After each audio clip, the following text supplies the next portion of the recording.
मनोज जरांगे पाटील यांनी राज्य सरकारला त्यांच्या मागण्या पूर्ण करायला दिलेली 28 ऑगस्टची डेडलाईन आज संपती आहे।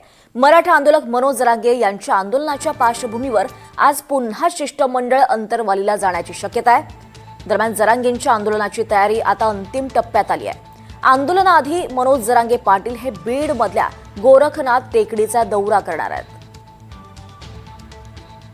मनोज जरांगे यांनी सरकारला अल्टिमेटम दिला होता, ती डेडलाईन आज संपती आहे। अधिक माहिती घेऊयात आमचे प्रतिनिधी मोहसिन शेख यांच्याकडनं। मोहसिन, आपण पाहतोय अल्टिमेटम जो सरकारला दिला होता जरांगेंनी, त्याची मुदत आज संपती आहे। काय नेमक्या घडामोडी घडू शकतात?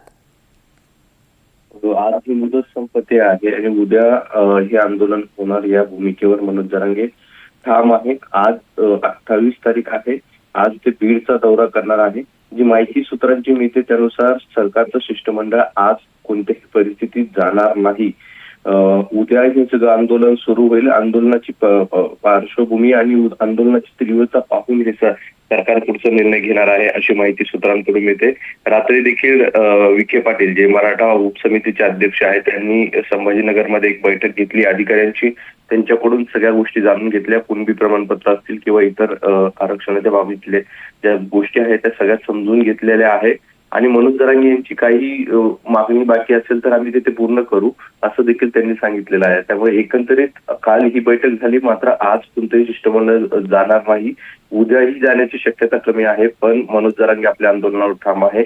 मनोज जरांगे यांनी 2 पर्याय या आंदोलनाचे ठेवले। अंतरवालीत ही आंदोलनाची सुरुवात होणार आहे, मात्र मुंबईत देखील त्यांनी परवानगी मागितलेली आहे।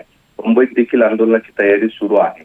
जी माहिती मिळते त्यानुसार अंतरवालीत हे आंदोलन सुरू होईल आणि पुढे हे आंदोलन अचानक पद्धतीने मनोज जरांगे मुंबईच्या दिशेने कूच करू शकतात। त्यामुळे मुंबई पोलीस असतील किंवा इकडचे मराठवाड्यातील संभाजीनगर, जालना पोलीस असतील सगळे अलर्ट मोडवर आहे आणि उद्या या सगळ्या आंदोलनाला सुरुवात होईल। उद्या कसा प्रतिसाद मिळतो हे पाहणं महत्वाचं असणार आहे, कारण यावेळी पहिल्यांदा मनोज जरांगे यांनी पश्चिम महाराष्ट्रात एवढ्या सभा घेतल्या आणि प्रचंड गर्दी झाली होती।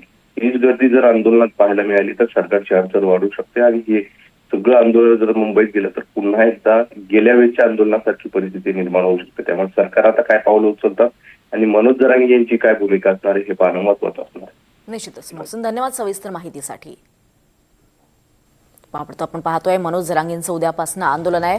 मराठा आंदोलकांचं शिष्टमंडळ आज अंतरवलीत जाणार आहे।